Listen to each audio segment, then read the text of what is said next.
Bienvenidos a otro video de neurociencias, esta vez con el tema de los pares craneales 1 y 2. Empezando con el primer par craneal, tenemos el nervio olfatorio.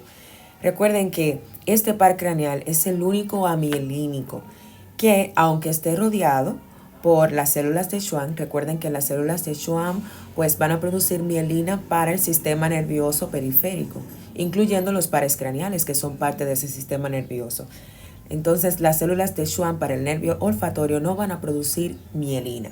Entonces vamos a ir con el origen de este nervio que se encuentra en la periferia, específicamente en la mucosa de la cavidad nasal. Como podemos visualizar aquí, tenemos los cornetes en esta zona, cornete inferior, medio y superior. Pero también vamos a tener una división de la mucosa nasal.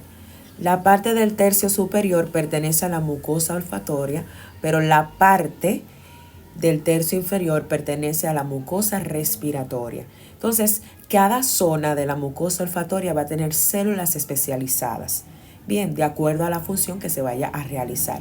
Entonces, por lo tanto, en lo que tenemos que ver es en la porción de la mucosa nasal superior, que ahí es que donde vamos a tener esa mucosa olfatoria con células especializadas. Entonces, en esta imagen, miren cómo podemos ver prácticamente esta zona de la mucosa olfatoria donde están esas células epiteliales. Bien, miren, esas zonas, esas células epiteliales pues van a tener su núcleo aquí, en esa mucosa respiratoria, y van a alargar su axón, para poder captar la información olfatoria. Bien, bien. Entonces, específicamente, ¿dónde que está localizada esa zona donde se encuentran las células epiteliales que componen a esta vía olfatoria? Si ustedes pueden visualizar aquí y también en esta imagen, pues se van a encontrar en esta zona justo superior al cornete nasal superior. Recuerden que tenemos tres cornetes: cornete nasal superior, medio e inferior. Y superior al superior, valga la redundancia, ahí se encuentran esas células. Miren, los axones captan la información olfatoria y luego de esto van a atravesar la lámina cribosa del hueso etmoides, que por eso es que el hueso etmoides tiene todas esas perforaciones, que a estos agujeros se le llaman agujeros cribosos. Cuando estos axones atraviesan la lámina cribosa, como vemos aquí, pues ahora van a hacer sinapsis con otras células donde se va a formar esta masa que se le conoce como bulbo olfatorio. Bien, que se le conoce como bulbo olfatorio. Entonces, fíjense, miren el hueso etmoides en esta zona. Miren los axones de esas células epiteliales, cómo lo atraviesan. Y ahora se van a conectar con el bulbo olfatorio, donde hay otras células. Bien, entonces aquí en la zona glomerular del bulbo olfatorio se van a reunir esos axones y a su vez van a hacer sinapsis con un tipo de células que son las especializadas del bulbo olfatorio. Estas células se llaman células mitrales y células en penacho, que son las que reciben la información ya directamente desde los axones de las células epiteliales hacia los axones de estas células mitrales. Miren el núcleo y miren aquí cómo están recibiendo la información. Entonces, ¿qué pasa? El axón de esas células mitrales y en penacho ahora se van a organizar para formar la parte que se estrecha del bulbo. A esa parte que se estrecha del bulbo olfatorio, como vemos aquí, es lo que se le conoce como el tracto olfatorio. Entonces ven que todo es mediado por células. Las células epiteliales reciben. Ahora en el bulbo las células mitrales y en penacho pues también captan esta información que le enviaron las células epiteliales. el bulbo se estrecha y dentro del bulbo están los axones de estas células mitrales. Bien, espero que se haya entendido esta parte para que se vea cómo es que se desarrolla esta vía olfatoria. Entonces vamos a ver aquí. Una vez tenemos, fíjense, miren en la mucosa nasal, el receptor olfatorio que es la célula epitelial. Ya aquí tenemos el bulbo olfatorio como tal. Y este axón de la célula mitral que está viajando por acá, pues va a constituir lo que es el tracto olfatorio. ¿Qué pasa? Que ese tracto olfatorio ahora se va a dirigir directamente a la corteza. La vía olfatoria es la única sensitiva que no hace un relevo hacia el tálamo. Vemos que, o vimos mejor dicho, con las informaciones anteriores de algunas vías sensitivas como las que vimos que vienen desde la médula espinal, como los tractos sensitivos o los tractos ascendentes, hacen un relevo en el tálamo para procesar esa información, mientras que esta va directamente a la corteza sin pasar por el tálamo. Y luego más adelante vamos a ver lo que pasa con el segundo par craneal, que es el nervio óptico, que sí es necesario que pase por el tálamo en un núcleo específico para que pueda procesarse. Entonces, en síntesis, todas las vías sensitivas hacen un relevo en el tálamo, a excepción de la vía olfatoria que vemos aquí, que del tracto olfatorio a través de las estrías va a ir a la corteza olfatoria. Entonces, ¿qué pasa? Nosotros tenemos aquí dos estrías que se van a formar y esas estrías son medial y lateral. Cabe destacar que la estría medial solamente está desarrollada en animales, no está tan desarrollada en humanos. Lo que queremos decir que aunque exista la vía olfatoria medial, la más importante para el humano en cuanto a la percepción de la información olfatoria y hacia dónde va a dirigir esta señal es la estría olfatoria lateral. Entonces, fíjense que la estría olfatoria lateral es la que recibe prácticamente directamente esta información para llevarla a la zona de la corteza olfatoria. Vamos a ver qué es lo que ocurre aquí. Si ustedes observan aquí la estría olfatoria lateral, pues se va directamente al área de la olfacción de manera ipsilateral. Estas dos zonas que ustedes ven aquí es el área periamigdalar, es decir, alrededor de la amígdala en el sistema límbico, y esta que se ve aquí es la prepiriforme, que es donde hace sinapsis esa información. Bien, entonces, estas dos áreas alrededor de la amígdala, específicamente en la profundidad del lóbulo temporal, donde está la circunvolución temporal superior, profundo a esta, en la cara medial, en la zona que se le conoce como el uncus, ahí encontramos estas áreas. Y a esas dos es que se le conoce como área olfatoria primaria, que es el área 34 de Brodmann, de la numeración de las áreas de Brodmann. Entonces, luego de aquí, esta información, fíjense que se dirige un axón a la corteza entorrinal que está bastante cerca. Pero la corteza entorrinal ya es directamente el área 28 de Brodmann, que es el área olfatoria secundaria. Bien, entonces al final termina en la secundaria. ¿Por qué? Porque la parte periamigdalar simplemente procesa toda la información que llegó, donde está el área olfatoria primaria. Pero cuando hablamos de la olfatoria secundaria, se va a una parte específica que ya va a interactuar con el hipocampo, que cuando hablamos de hipocampo, ese componente del sistema límbico se va a encargar de almacenar la información, es decir, ahí es que está la memoria olfatoria per se. ¿Para qué? Para recordar los olores. Inmediatamente que nosotros tengamos la percepción de un olor, podamos recordarlo y asociarlo ya sea con algún alimento, con algún objeto o con alguna persona que emite un olor específico, ya nosotros podamos distinguir sin nosotros poder ver ese objeto, esa persona, ese alimento, de qué olor o de qué objeto se está tratando. Bien, entonces, ¿qué pasa? En cuanto a la estría olfatoria medial no le hacemos tanto caso, porque recuerden, está más desarrollada en animales.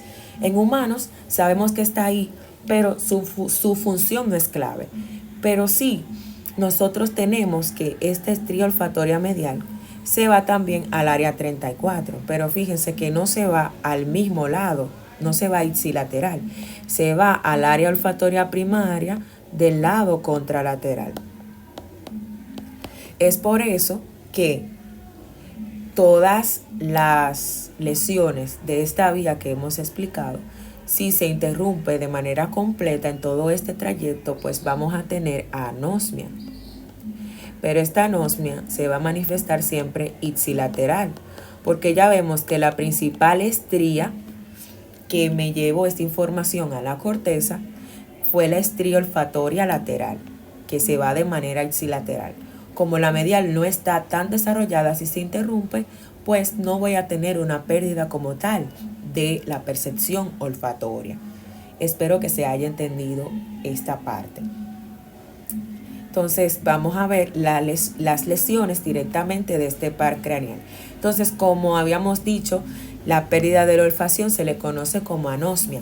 Cuando esto se manifieste bilateralmente, pues lo más probable es que sean por infecciones respiratorias que estén interrumpiendo las señales de las células epiteliales de la mucosa olfatoria. Cuando es unilateral, pues pueden afectar los trayectos como ya sea del tracto óptico, ya sea a nivel de las estrías olfatorias que todavía no llegan a la corteza, y si es de manera unilateral, pues puede ser por un tumor en la base del cráneo. Bien, entonces tenemos también lo que es la cacosmia y la parosmia, acompañado de lo que es la fantosmia, que son alteraciones de las percepciones olfatorias. La parosmia, que confunde todo olor normal como si fuera una alteración de esa percepción, pero ya la cacosmia es que todo olor pues va a resultar desagradable. La fantosmia es que se va a imaginar olores donde no están realmente. Entonces, ¿qué pasa? Como estos son alteraciones que tienen que ver ya con la forma en la que se percibe, o sea, el impacto es directamente en la conciencia de esa persona, pues esa alteración no lo vamos a tener en la periferia de la vía olfatoria, donde está el tracto, donde está el bulbo y las células epiteliales. No, esas alteraciones lo vamos a tener en el área directamente. ¿Por qué? Porque ahí está el sistema límbico.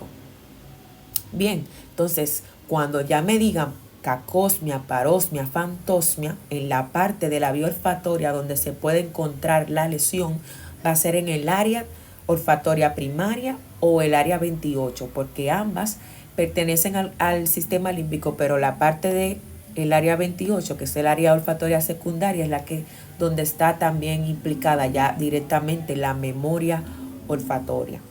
Bien, entonces recuerden, si es anosmia, si es bilateral, ya es por infecciones respiratorias. Unilateral, que se debe probablemente a un tumor en la base del cráneo. Y las afecciones son, o mejor dicho, las lesiones para que se produzca esta afección es periférica, a nivel del bulbo, a nivel del tracto o a nivel de las células epiteliales. Y ya la parte donde tenemos este tipo de alteraciones olfatorias es directamente en la corteza, ya sea en la primaria o en la secundaria. Bien.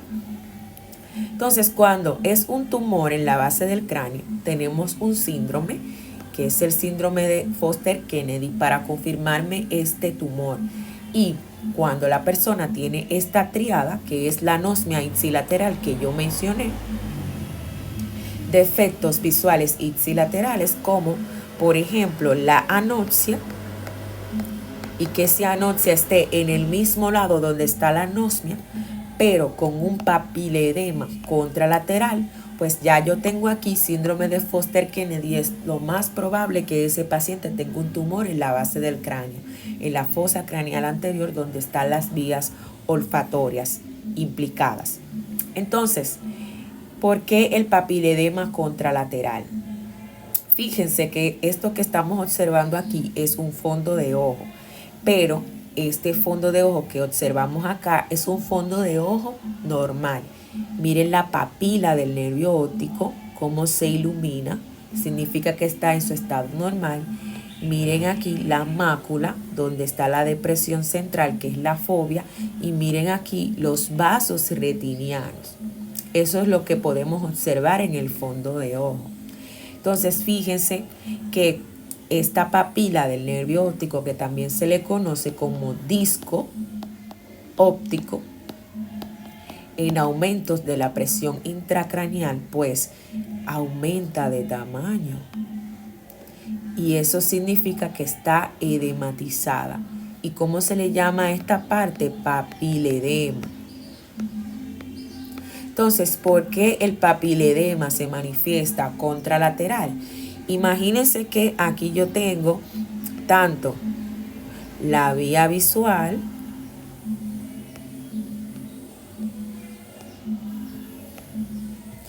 como también la vía olfatoria. Este sería el bulbo acá. Bien, de esa vía olfatoria. Entonces voy a tener el tumor comprimiendo toda esta zona. Imagínense que esta parte que yo estoy sombreando aquí es el cráneo.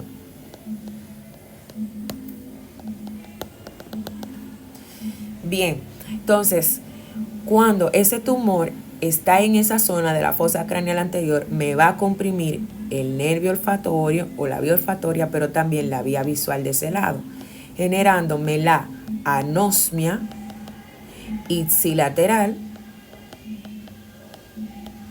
pero también generándome la anoxia, el defecto visual ipsilateral, porque el tumor está comprimiendo en el mismo lado. Sin embargo, recuerden que todo lo que está dentro del cráneo debe de ser constante, un volumen constante, una presión constante y una cantidad de líquido constante. Entonces, cuando hay un tumor, estamos aumentando la cantidad de masa, aumentando la presión intracraneal. Como el tumor, obviamente, está creciendo de este lado, supongamos que este lado es el derecho, pues donde se va a aumentar la presión es en el lado contrario. Entonces, al aumentarse la presión, la papila del nervio óptico se va a edematizar del lado donde está aumentando la presión, que es del lado contrario. Por lo tanto, por eso es que vamos a tener esta triada del síndrome de Foster-Kennedy, caracterizado por la anosmia ipsilateral, anoxia o defectos visuales ipsilaterales, pero la papiledema, que es por aumento, recuerden, de la presión intracraneal, va a ser de manera contralateral, porque la presión obviamente se va a ir al otro lado, es decir, se va a aumentar en el lado contrario de donde está el tumor, porque ya la masa está ocupando esa región. Entonces, ¿hacia dónde se va a expandir esa presión? Hacia donde no hay masa, que sería del lado contrario. Ahí es que se va a expandir, provocando el desequilibrio y generando lo que conocemos como papiledema. Espero que se haya comprendido esta parte de la vía olfatoria, pues vamos a conocer ya lo que corresponde directamente con la vía visual.